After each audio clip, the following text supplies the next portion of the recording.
hari ini. Wanita hari ini bijak mengatur, mengurus mata wataknya. Usahawanti, ibu, istri, permaisuri. Wanita hari ini di zaman modern masih kekalkan adatnya. Dihormati, disayangi, disanjungi. Wanita hari ini.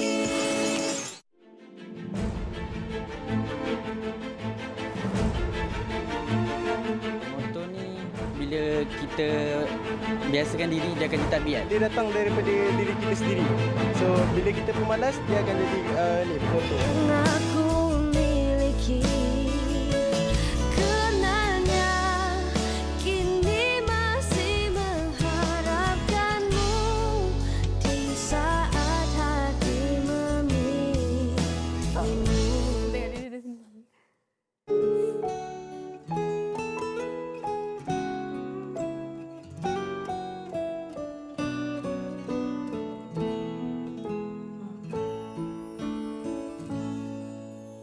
Tak pernah ku mengerti apa yang telah terjadi dalam hati. Kau hadir di saat ku telah lelah cinta, namun kau berikan ku cinta. Kini ku harus memendam rasa, karena itulah yang terbaik untuk kita. Namun percayalah, kau selalu di hati, meski raga tak bisa memiliki. Dan kini ku sadari, kau hanya mimpi yang aku miliki. Karenanya kini masih mengharapkanmu di saat hati memilihmu.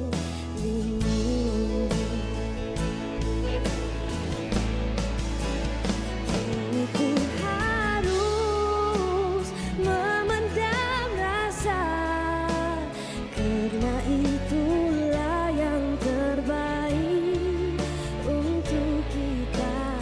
Namun percayalah, kau selalu di hati, meski raga tak memiliki.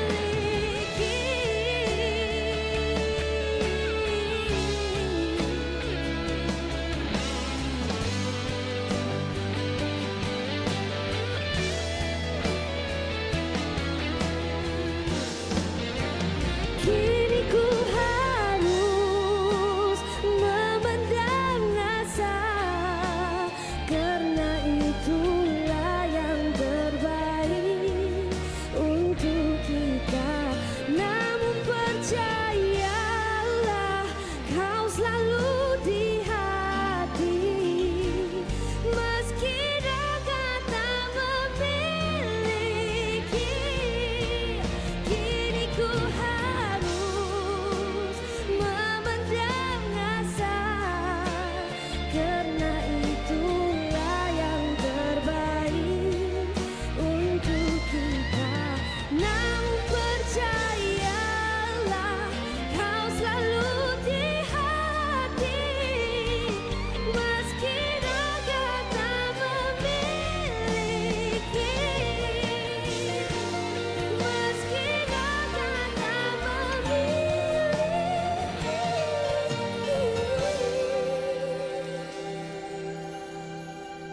Meski raga tak memiliki.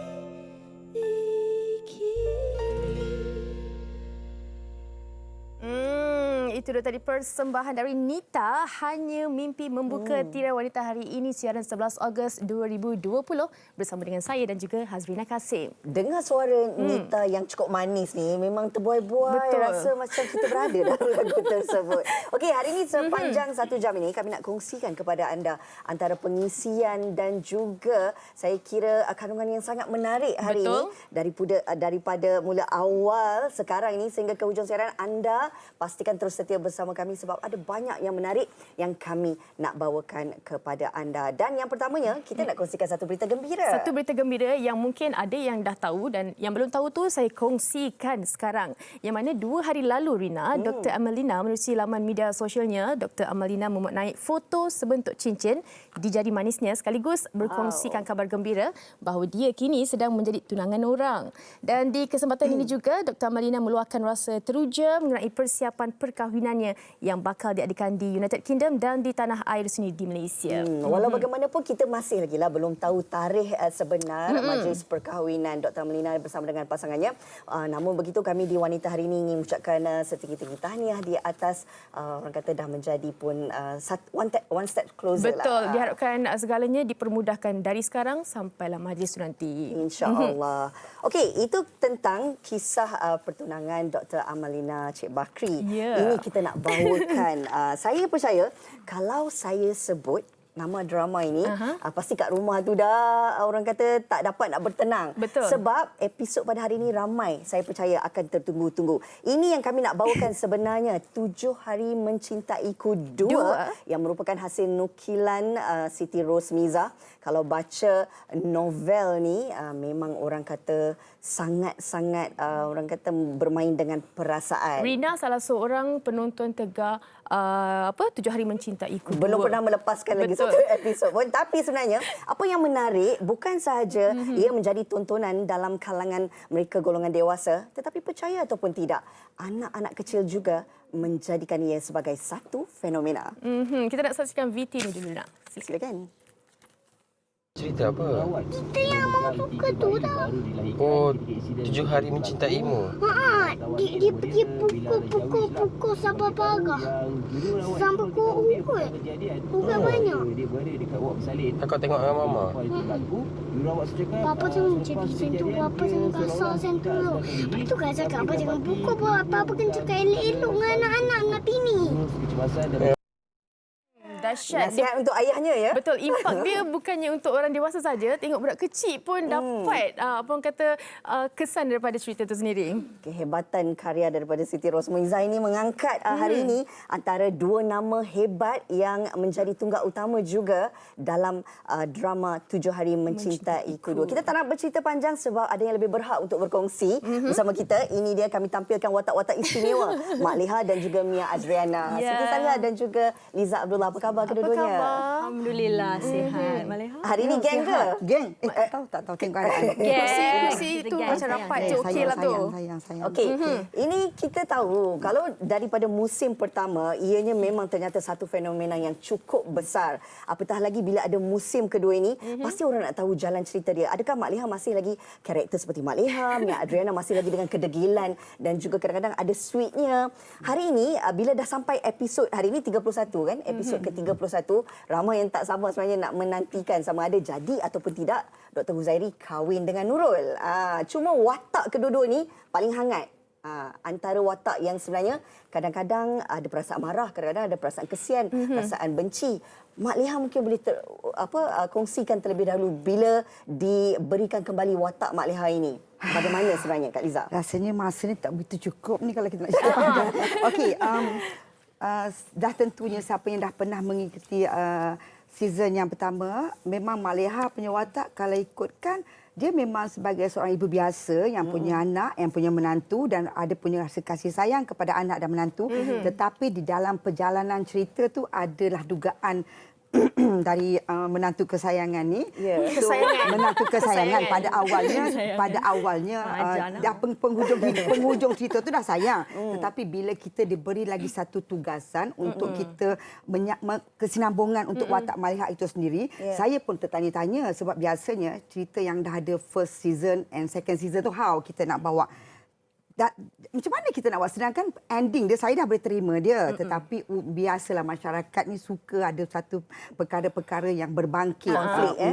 Ada ya. Jadi Drama lah. jadi saya di sini pada awalnya bila saya kata saya dah sayang dia, then how saya nak terima dia untuk bawa watak saya. Tapi bila dibagi tugasan saya kali ini, saya rasa satu cabaran yang sangat hebat, di mana pertukaran pelakon dan perjalanan cerita yang saya rasa lebih jadi lebih teruk, dan saya sudah tentunya semua tahu yang saya kena kutukkan yang tapi saya maafkan semua orang.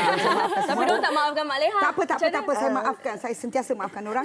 Tapi towards the end tu saya rasa mana-mana manusia siapa-siapa pun nak jadi yang terbaik. So saya berterima kasih sangat kepada semua yang tak tahulah nak cakap tak boleh nak bayangkan macam mana bila drama ni berakhir nanti. Sebab ada yang cakap, please jangan stop, please jangan. Saya dah terasa dah sayang sebenarnya nak menantikan episod terakhir. Sebab kalau boleh tak nak. Biar je. Ramai cakap ada. Semua I boleh bagi jaminan first 2 episod ni. You tak tengok apa yang berlaku, you all akan confirm menangis. Semalam dah menangis. Itu kan? sikit. Yes, ada Okey, lagi. itu daripada Mak Leha sendiri. Macam Mia Adriana sendiri, pastinya membawa watak yang orang kata menjerit, bergaduh tu satu cabaran. Melawan ni. Apa lagi cabaran lain? Rasa karya Kak Siti ni memang hebat lah. Dari segi tulisan dia memang very close, very intimate dengan masyarakat kita. So macam akak cakap tadi, pelbagai emosi bila tengok drama ni. Ada sedih, kejap happy, lepas tu macam sakit hati. So it's all in all. Lepas tu I rasa sedikit sebanyak I pun macam Mia Adriana dari segi dia sarkastik, bijak pandai macam tu. Tapi kurang ajar tu memang tak lah. Kan? Mak mentua I sayang I. Itu realitinya. Tapi dalam tu kurang ajar. Memang kurang ajar. So, menjiwai watak. Yes. tapi best. Okey. Sebab kita difahamkan bila ia kembali diangkat menjadi satu fenomena, ini satu tanggungjawab yang besar sebenarnya. Sebab dari segi nak memberi keyakinan kepada penonton, bagaimana nak wujudkan rasa benci, rasa sayang, rasa kesian, menangis dan sebagainya, bukan tugas yang mudah. Sampai wujud hashtag Tim Mia, hashtag Tim Mak Leha. Saya hashtag Tim Dua-Dua. Tapi sebenarnya kita tak boleh nafikan, ini juga cabaran untuk anda berdua. Bagaimana nak memastikan karakter dan watak itu dipegang sebaik mungkin? Saya ni sebenarnya bila dia baik di luar, saya tak tahu nak cakap betapa baiknya dia. Tapi bila kita kat set, kita rehearse, dia macam menjadi Dia macam jadi, tu. dia automatic. Kita tak macam expect macam ni ada Tak. Tim Mia, ada Tim Mia Mak Leha. Kita macam berlakon je. Tapi that's the beauty in it lah. Kita tak sangka ada macam sokongan macam ni yang kita sayang lah. Bagi penghargaan kita punya team lah. Everyone, assistant director, the director, dia semua jadi, kita ni dah macam family, you know. Susah nak cari kru macam ni. Ya. Kita dah macam shooting. Yes. Walaupun penat, panas, macam-macam dugaan stop for 3-4 months, kita sambung balik. Yes, macam-macam. Tapi Muka macam bengkak muka tau. Nak bagi penonton nampak cantik, muka bengkak panas tau. Terima kasihlah penghargaan juga. Syuting kat Tanjung Karang jauh senang tau. berlakon. Susah tau. Lepas tu orang cakap senang je. Padahal sampai rehearsal macam teater tau. Best. Walaupun Sebabnya satu ada scene tu rehearsal. macam scene gaduh dengan kenit tu, ambil masa lebih kurang 5 jam. Untuk kita jadi Sampai habis ke 4 pagi. So macam very tiring, jerit-jerit. Lepas tu I cepat hilang suara. Tapi Nasib kan, malam tu yang menariknya drama ni bukan saja kita melihat kepada 1-2 watak yang kuat. Boleh dikatakan Everyone. setiap Yes. daripada watak yang dipegang, tak Equal. kira Sophie, Helmi, Pak Samad dan Pak Samad, sebagainya. Helmi, Mak Andak, Pak Andak, Syakila.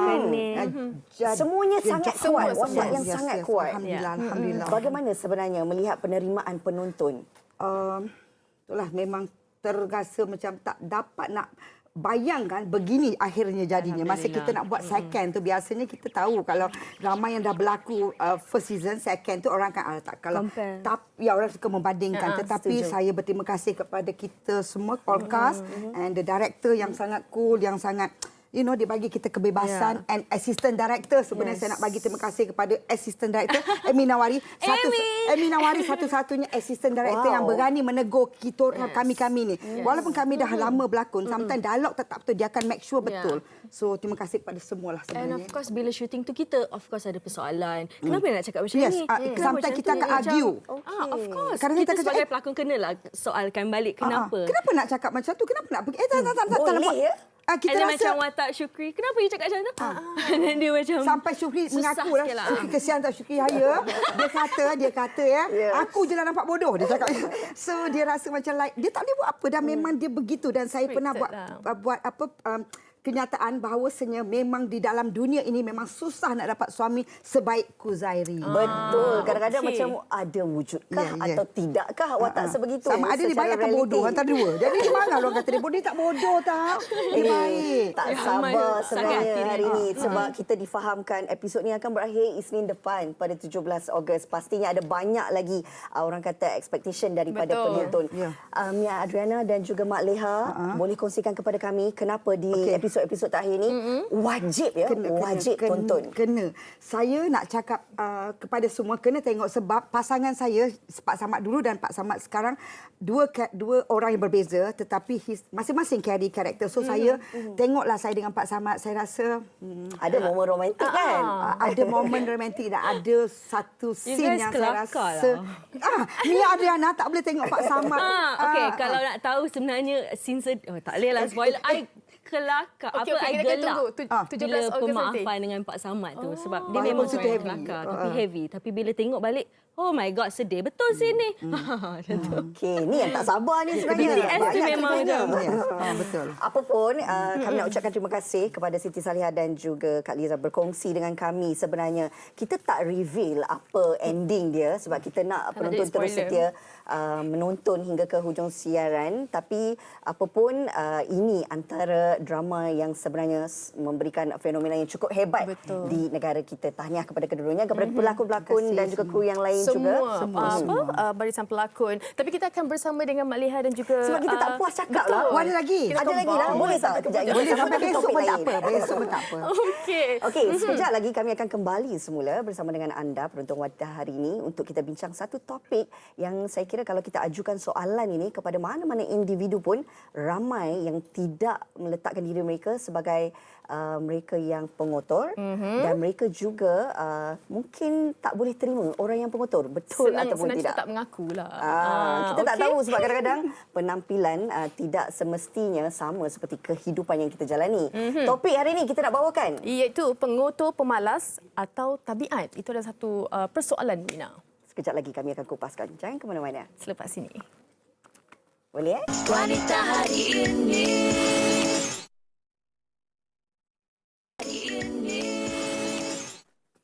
Seperti yang kami wawarkan tadi mengenai topik kita hari ini iaitu pengotor pemalas atau tabiat. Kalau kita cakap pasal pengotor pemalas atau tabiat ni sebenarnya daripada disiplin tu sendiri, Dina. Kalau kita tengok kalau dari kecil dah diajar untuk letak barang balik ataupun apa sahaja didikan daripada rumah, mula dari rumah itu yang dibawa keluar. Tapi masalahnya itulah perangai masing-masing. Sebab bila sentuh tentang pengotor ni, kalau kita tanya mana-mana individu pun memang tak akan mengaku dan merasakan pengotor ni bukan satu tabiat yang ada dalam diri mereka. Tapi hakikatnya, kadang-kadang betul orang cakap penampilan itu kita tak boleh nak bayangkan bahawa itulah sebenarnya dirinya. Ada sahaja yang berpenampilan menarik, segak bergaya, cantik manis bersolek. Tapi hakikatnya kalau kita buat lawatan ke rumahnya, kita sendiri akan terkejut. Sebab ini bukan satu, nampak tak? Tetamu kita dah gelak tu. Sebab kadang-kadang bila pergi ke rumah kan, orang selalu akan cakap nak tahu seseorang tu pembersih ataupun pengotor, kita tengok tandas dia. Lagi satu kereta. Masa kereta dia boleh tahu sama ada dia tu pengemas atau pengotor. Okey. Kita nak tahu juga sebenarnya ini adakah sebenarnya kerana sifat huruf M ada besar atas kepala, malas ataupun sebenarnya tabiat. Kita nak bawakan topik ini berbincang secara santai bersama dengan tetamu-tetamu kita yang sebenarnya tak sabar nak berkongsi pandangan mereka. Kita ada 4 tetamu di studio iaitu yang pertama di hujung sana kita bersama dengan Dr. Muhammad Iqbal Muhammad Arba merupakan pegawai perubatan. Apa khabar doktor? Baik, terima kasih kerana menjemput. Okey, dan di sebelah doktor kita ada Nita. Kita ada Mia, kita ada Siti Salihah dan Liza juga Abdullah. Liza Abdullah. Kita ambil nafas sekejap sebab kita nak kongsikan laporan berkenaan dengan topik yang akan kami bawakan sekejap saja lagi. Kita saksikan. Tidak ambil peduli soal kebersihan diri dan persekitaran merupakan antara faktor segelintir individu dilabel sebagai pengotor. Sikap pengotor ini sememangnya berbahaya kerana ia boleh menjejaskan kesihatan diri dan orang di sekeliling. Ada kalanya individu tidak menyedari dirinya pengotor. Hal ini kerana sikap tersebut sudah menjadi tabiatnya sejak dari usia muda. Sikap pengotor juga boleh berlaku apabila sifat malas mula menguasai diri. Kerana itulah, wujud segelintir individu yang selesa hidup dikelilingi sampah, sisa makanan dan haiwan perosak. Pada bulan Julai tahun ini, tular di laman sosial mengenai aduan seorang wanita yang sedih dan marah kerana perlu membersihkan rumah sewanya yang ditinggalkan oleh teman serumah dalam keadaan tidak terurus. Rumah yang terletak di Sedang ini ditinggalkan individu tersebut dalam keadaan bersepah seakan rumah sampah. Ini menunjukkan bahawa wujud individu yang tidak bertanggungjawab dengan kebersihan diri dan menjadi raja kepada kekotoran. Untuk mendapatkan kehidupan yang sejahtera, isu kebersihan perlu dipandang serius. Kalau kita lihat kepada laporan yang disediakan ni, kita sendiri pun tak boleh nak bayangkan macam mana boleh hidup dalam rumah sebegitu. Kita nak makan pun tak lalu kalau lihat keadaan sekeliling sebegitu. Setuju ataupun tidak? Panel. Setuju. Tapi kan, Setuju. tapi kan bila sentuh tentang pengotor ini, kita tahu mereka ni memang tak mengamalkan kebersihan. Kehidupan dalam serba-serbinya, serba menyakitkan mata dan juga hidung. Doktor, saya nak tahu jugalah, penonton juga nak tahu. Sebenarnya bila sentuh tentang pengotor ini, adakah sebenarnya ia adalah satu tabiat ataupun kerana ada sifat malas dalam diri individu itu? Okey. So, kita bermula kepada definition of dua perkataan ini. Yang pertama ialah tabiat, yang kedua ialah sikap lah. Tabiat ialah sifat naluri seseorang yang menggambarkan sifat ataupun perangai seseorang itu sendiri. Dan dia boleh diterjemahkan sebagai habit lah. Sama ada sikap pula ialah satu akhlak ataupun perangai seseorang. Jadi kalau kita tengok dua definition ni, dia macam lebih kurang sama. Saling berkaitan. Saling berkaitan. Jadi sikap dan tabiat ni boleh bersangkut paut antara satu sama lain. Bergantung kepada seseorang itu sendiri. Tetapi pada pendapat saya sendiri, lebih kepada tabiat ini, dia disebabkan ialah sifat naluri seseorang. Okay. Jadi saya berfahaman ia ialah berpunca daripada macam mana dia grow. Dia dibesarkan dengan sekeliling yang macam mana. Manakala sikap itu ialah sifat orang itu sendiri. Okey, faham, jelas. Okey, itu berkenaan dengan sifat yang orang kata didikan daripada rumah. Macam Nita sendiri ada tak?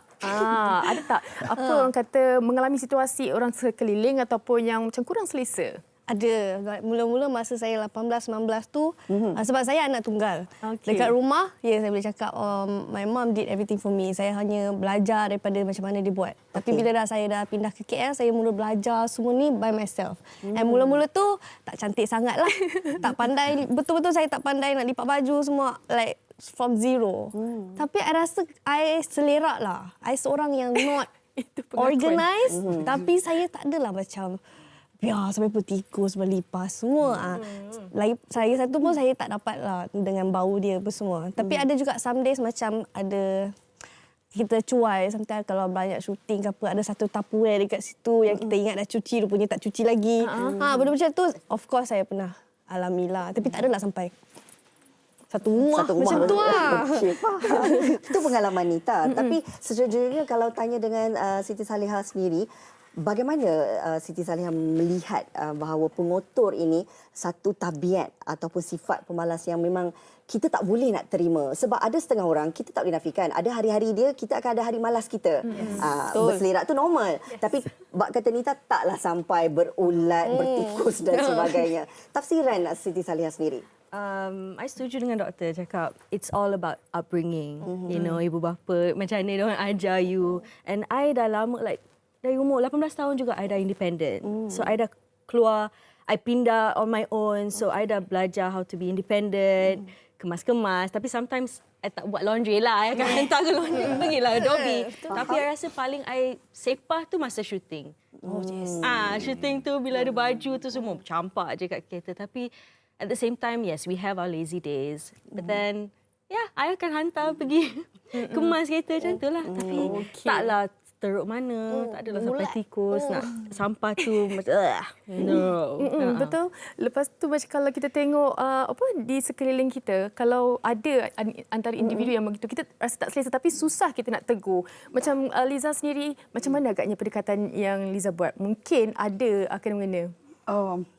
Marah tu. Tak boleh upkan dia kesian. I tak pernah tengok kereta Kak Liza. I tak pernah masuk kereta Kak Liza. Okey, tak pernah ya. Okey, sekarang boleh tengok. Okey, macam betul lah. Saya pun setuju juga dengan apa yang doktor cakap. Yang setuju sekarang ni betul atas sikap atas dia sendiri. Tetapi memanglah siapa-siapa pun bila dah tengok apa tu tadi baru kita rasa rupanya ada wujudnya manusia sedemikian.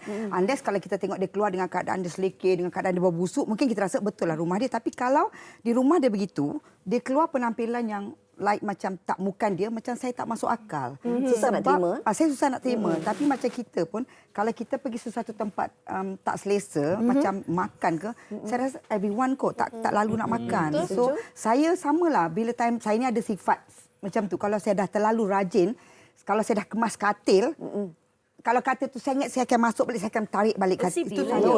Tapi saya takkan duduk kat katil tu. Even kereta pun kalau dah cuci, satu habuk kalau saya nampak saya akan berhenti, saya boleh ambil. Itu saya. Tetapi bila time malas tu, nanti takap dengan sampai sekejap Berapa besok. lama sikap malas tu? Depends pada kerja kita. Kalau let's say macam tak.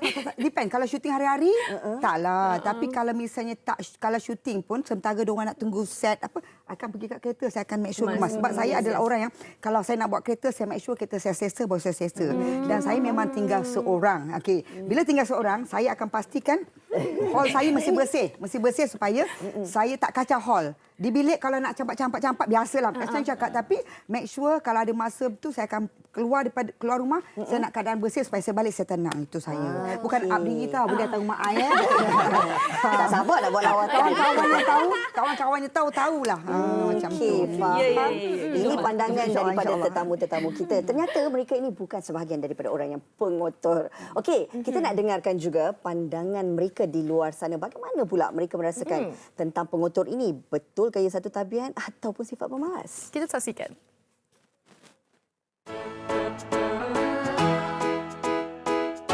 Pengotor ni adalah pemalas lah. Dia datang daripada diri kita sendiri.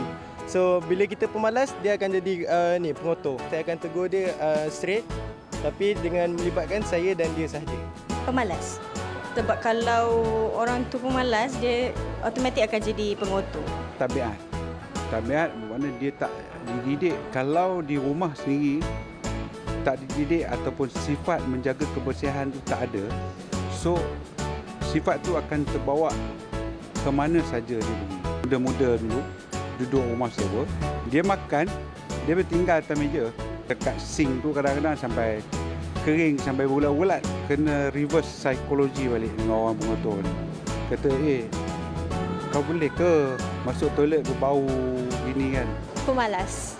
Kadang-kadang kita tengok orang tu cantik, tapi sebetulnya kat belakang lain macam. Pengotor tu tabiat lah. Kalau tak ada didikan daripada rumah, so benda tu akan bawa sampai ke kita dewasa lah. Kalau kita biasakan benda tu sampai ke tua, so bila kita ke tua nanti macam orang lain akan ikut perangai kita lah. So benda tu tak elok untuk dicontohi.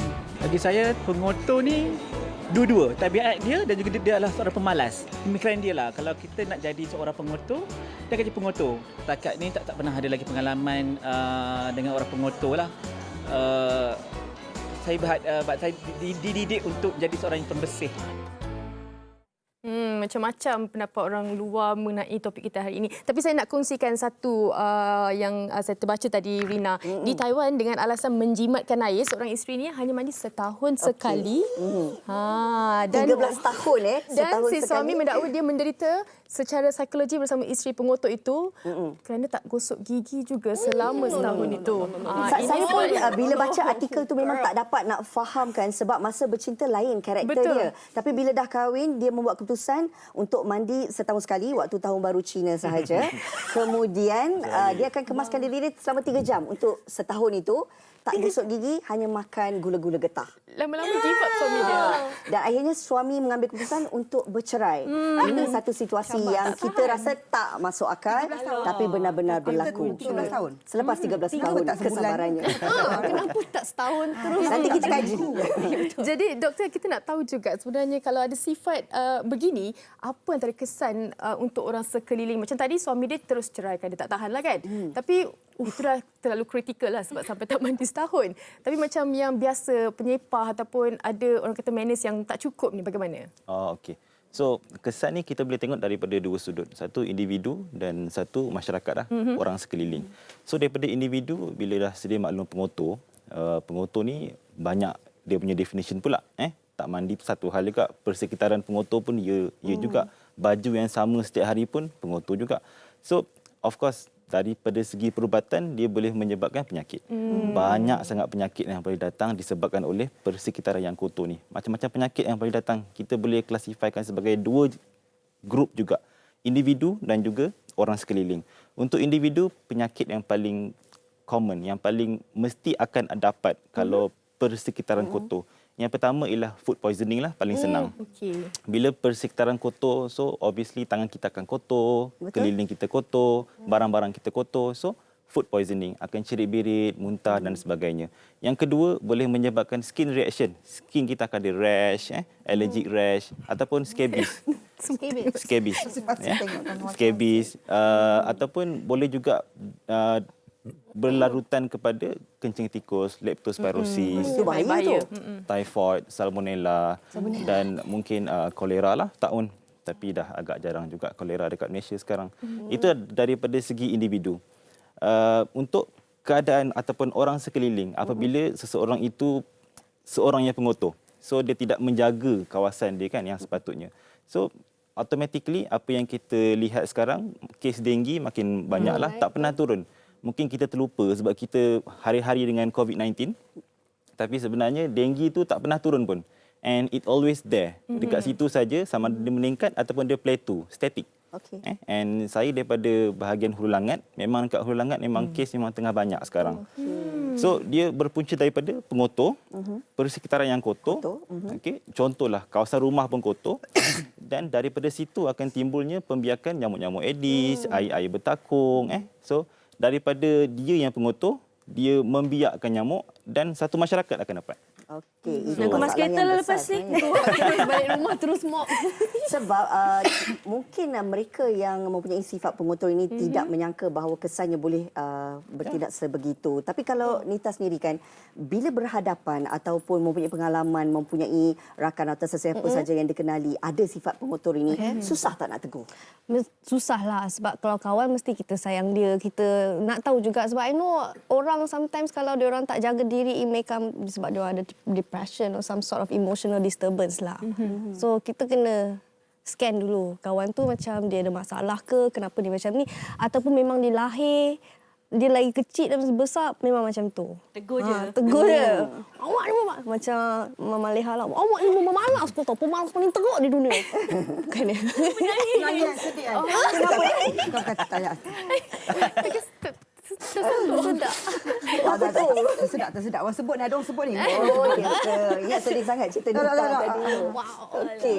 Itu pandangan daripada Nita sendiri. Kalau Salihah kan, bila melihat situasi ini, kadang-kadang kita tahu bahawa dalam kehidupan bermasyarakat ni penting untuk kita saling ambil tanggungjawab, bukan sahaja di rumah kita tapi juga keadaan sekeliling. Apa yang disentuh oleh doktor itu, kalau wujud sikap itu dalam rumah kita, kita selalu menyangkakan bahawa kita tak memikirkan tentang bagaimana ia boleh memberi kesan kepada persekitaran. Apa yang penting sebenarnya untuk kita letakkan diri kita ini agar kita tidak menjadi sebahagian daripada mereka yang punya sikap pengotor ini, supaya persekitaran juga terjamin selamat. I think disiplin lah, you know. Dari kecil, like I said, and then having a positive support system around you, kawan-kawan you, nasihatkan you, you know, because you tak nak live in a unhealthy environment. Macam doktor cakap, akan bawa penyakit. So kita tak naklah sampai tahap tu kan. So I guess a good support system and kena kena ada pemikiran yang bagus lah, you know. Kalau Nita dia tinggal bersorangan, mungkin mudah untuk dia uruskan rumah dia. Tapi bila kita dah berpasangan kan, setiap orang ada karakter yang berbeza. Kalau Siti bagaimana? Baik ai. Bila dah kahwin tu, tak boleh malas. Kalau duduk seorang tu macam, okay, we have our lazy days. Tapi taklah sepah sangat. Tapi I syukur, not that I'm critical lah, tapi suami I sangat-sangatlah organized. Dia kemas, kereta dia kemas. Sometimes tu organized boleh gaduh juga tau. Jangan letak kat situ, ni. So like, macam tu je lah. Tapi Betul lah, you ada suami macam tu. Yeah, it's nice. Like, let's say kalau dah habis makan tu, I masak, dia akan do the dishes. So, yeah, it's like, oh my God, you cook, I clean. Bagus. You clean. Yes, harus je. Untunglah you. Yes. Adalah karakter Dr. Huzairi tu. Mak Leha, Pak Samad tolong kemaskan kan lepas tu. Pak Samad tu lain cerita tu. Okey, macam Liza sendiri, ada tak orang kata sesuatu sikap yang pantangnya tengok ni kalau orang ni macam rasa tak boleh tengok benda tu? Itulah nak cakap juga macam Boleh, macam nak upkan diri sendiri. Tapi saya bersyukur Alhamdulillah. Kawan-kawan saya kebanyakannya memang yang kita lebih kurang PL sama. Yang macam like kita boleh tegur. Even anak-anak pun. Dan memang kita tak nafikan saya anak-anak membesar dengan ada helper. Dan sampai hari ini pun kita tak nafikan kesilapan daripada kita sebab dah ada helper. So bila dia dah duduk sendiri tu kadang-kadang bila dia balik rumah tu biasa dia jadilah mak yang macam mak tiri balik yang kalau dah ambil make sure letak balik. So memang sebegitulah bagaimana kita nak diri kita nak anak-anak kita macam tu. Cuma kesilapan macam yang cakap tadi ada orang menjaga. Tapi persekitaran tu of course kita pun tak naklah fight macam tu yang kata yang pengotor-pengotor tu kalau boleh bukan memilih kawan ya tapi sekiranya kita ada dah berjumpa atau berkenalan dengan orang yang kita rasa kita perlu tegur saya suka cakap saya akan lepaskan saya rasa tak selesa saya akan cakap tak selesa kalau rasa cuba kongsi sikit macam mana nak tegur tu mungkin ada yang tak berani sebelum ni tapi tak tahu cara. Okey tengok pada kawan dia macam mana kalau kawan dah lama kita kawan of course kita dah kenal dia lama tapi kalau orang baru adalah cara kita tapi maknanya kawan tu tidaklah bawa sampai balik rumah sampai kita nak pergi sebab saya itulah nak minta maaf saya memang pilih kawan. Minta maaf lah. Saya pilih kawan supaya saya tak akan ada kata orang tu ada tak nak dah. Saya rasa kita kena terima kawan kita seadanya dan kawan kita terima seadanya dan tegur menegur tu saya rasa saya bersyukur alhamdulillah kawan-kawan yang memang dah 30 tahun 20 tahun masih berkawan. Itulah kawan-kawan saya. So kawan yang boleh terima kita seadanya dan kita terima kawan kita seadanya. Kita pun rasa mudah untuk tegur kalau ada salah dan silap. Kenapa kita dah nampak dia pengotor? Janganlah dia, boleh cakap lah tapi sekian saja kawan sampai situ saja. So far tak pernah kot tapi, ada I tahu yang pengotor. Tapi kalau tahap yang begitu belum belum jumpa betul tak jumpa lagi orang yang macam tu. Macam tak masuk akal lah tadi tu. Memang susah nak terima. Tak masuk. Kita pun rasa macam 13 tahun mandi setahun sekali. Itu 13 tahun langsung tak masuk akal juga. 13 tahun tak pasti kenapa tak cerai seminggu. Kalau perempuan tu datang bulan macam mana? Wow. Sebab 13 tahun. Yes. Takkan tak cuci. Betul lah, saya pun terfikir juga perkara yang sama. Apa yang disentuh oleh Siti Salihah sebentar tadi, doktor. Ini semuanya kalau kita nak ubah, nak jadikan ia bukan lagi satu tabiat, kita nak buang sifat pemalas ni sebab kita kena ada disiplin.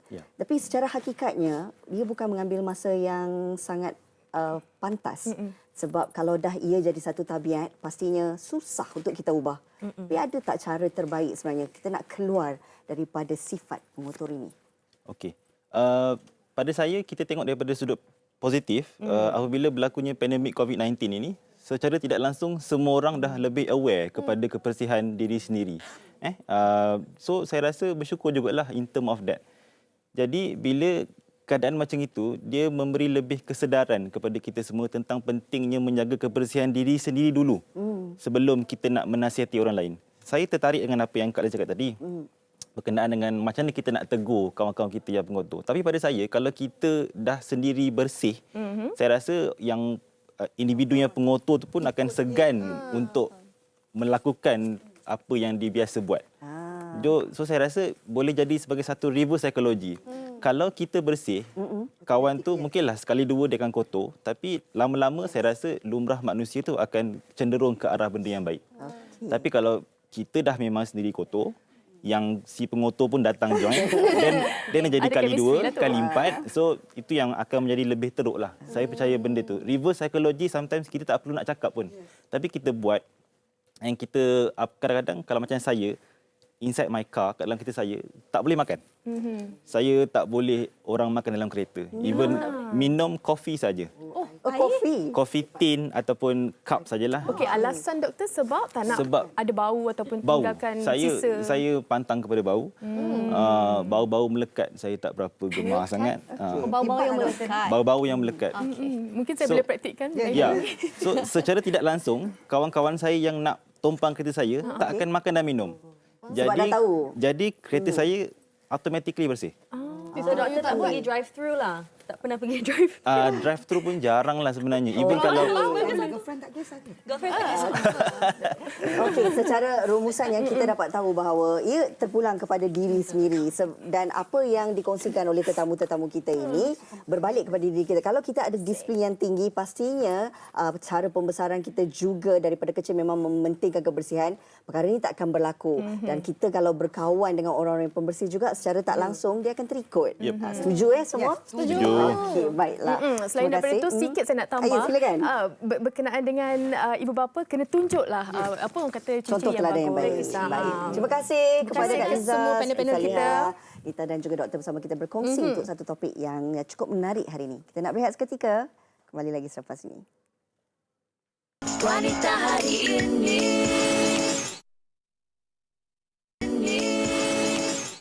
Terima kasih kerana masih lagi setia bersama kami di Wanita Hari Ini. Sebelum kita nak bersama dengan Nita Maneh. Nita Manis, kita nak bersama dengan, dalam segmen tajaan, kita nak bersama dengan Farina Beauty. Silakan. Hai, Assalamualaikum buat penonton Wanita Hari Ini. Biar nak tanya, ada tak masalah kulit jeragat, jerawat dan parut? Mesti rasa terganggu kan? Rasa tak confident, rasa malu nak jumpa dengan orang ramai. Tak apa, tak perlu risau. Biar nak perkenalkan satu rahsia untuk kulit sihat dan muda berseri. Okey, ni dia, Farina Gutacap. Gutacap ni produk yang sangat-sangat legend. Dah ada dalam pasaran sejak 2015 lagi. Dan sekarang kita muncul semula dengan penampilan yang baru dengan formula 3 dalam 1 untuk membantu memberi kulit sihat semula. Dan yang paling penting, kita ada 3 bahan utama. Pertama, kita ada glutathione. Glutathione ni sangat-sangat famous produk daripada Korea ke Jepun ke Mesir ada glutathione. Sebab memang terbukti yang glutathione ni sangat-sangat bagus untuk mendapatkan kulit yang cantik. Yang kedua, kita ada vitamin C. Vitamin C ni tak perlu diterangkan lagi. Kebaikan dia memang bagus untuk kulit. Dari dulu lagi kita tahu kalau ada masalah kulit je mesti makan vitamin C kan. Vitamin C ni juga ada banyak dalam buah-buahan.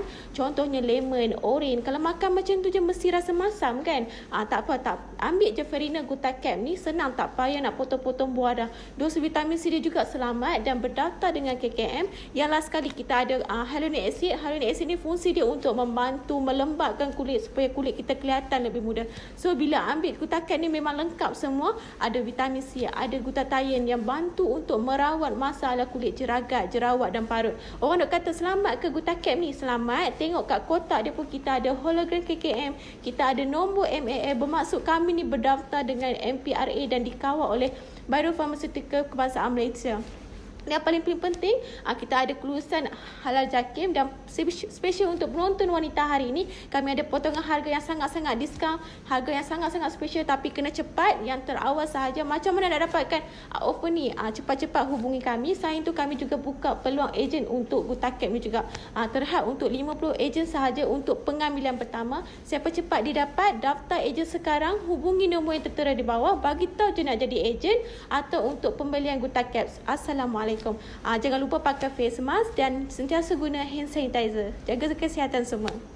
Okey, seperti yang kita janjikan sebentar tadi, kita nak bersama dengan Nita sekali lagi. Tapi hari ini kita nak cerita tentang single barunya. Silakan Nita. Silakan. Okey, lama Nita tak dekat jumpa. Sini. Lama, 2 minit tak jumpa. 2 minit. Very long. Okey, Nita, tadi di awal siaran dah pun mendendangkan lagu Hanya Mimpi. Yes. Kalau dengan suara Nita ni tak boleh lah. Dia macam terbuai-buai. Dia Betul, macam beralun. kod perasaan kan. Apa jalan cerita Hanya Mimpi ni? Kisah cinta tak sampai ke macam mana? Yes, dia sebenarnya kisah cinta tak sampai tu dalam lagu pertama I lah, solo, which is Ruang Mimpi. Dan Hanya Mimpi dia macam mimpi-mimpi lah. Kerana yang ni dia macam kesambungan cerita that individual. So yang first song dia cerita pasal kekasih orang yang disayang tu dah berpunya. Maksudnya lagu ni Hanya Mimpi dia cerita tentang kini ku harus memendam rasa kerana itulah yang terbaik untuk kita. Chorus dia pun dah rasanya penonton semua dah boleh tahu dah kot lagu ni pasal apa. Dah boleh dah faham dah. Tapi kita nak tahu juga siapa orang-orang kuat di belakang lagu Hanya Mimpi ni. Lagu ni ditulis, dikompos dan juga ditulis dan dikompos oleh Becky daripada NAR Records. So dia tulis lagu Ya, tulis lagu. Tapi kan kita nak tahu juga sebab Nita ni dikenali dalam sebuah band I Am Nita dan bergerak secara solo, dah ada 2 single solo. Dan bagaimana sebenarnya, adakah merasakan keselesaan itu untuk bergerak secara solo ataupun masih lagi sayang dengan I Am Nita? Dia sayang tu takkan pergi ke mana-mana. Dia tak elak sebab bila perform. Patrick tengah tengok tu. Patrick jaga anak. Anak dia nak keluar dah. Tapi pergi buat perform dengan band, of course lagi meriah. Kita ada kawan-kawan atas pentas. Tapi solo tu ikut keselesaan, Nita masih menyanyi. Keselesaan tu ada. Tapi ada juga sedikit awkward lah. Masa mula-mula saya start projek solo ni. Dia macam, betul-betul saya seorang ni kat pentas ni. Dia kebiasaan lah. Take time untuk biasakan diri dengan konsep tu. Tapi sekarang ni saya pun masih ada peluang untuk perform dengan band dan juga solo.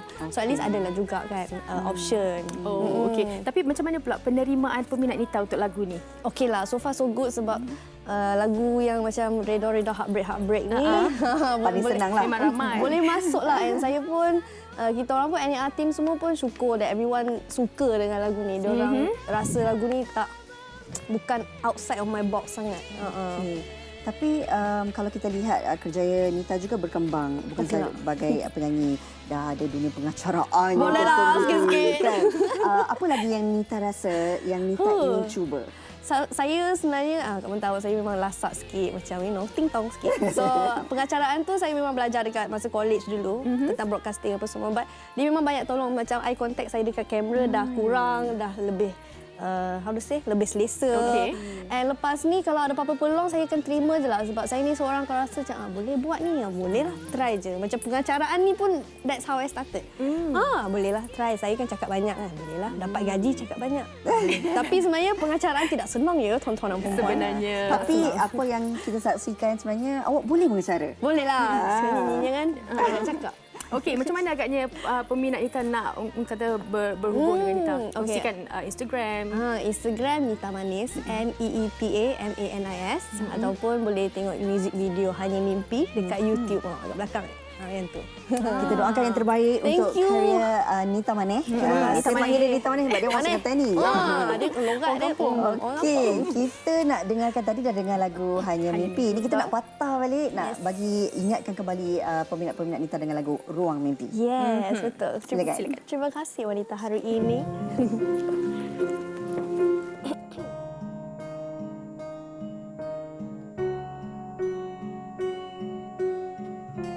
Saat bersamamu, ku terpana olehmu, hingga ku jatuh padamu. Meski kau tak pernah tahu, hanya di ruang mimpi ku bisa mendakamu, sentiasa merindukanmu hingga ke akhir nafasku.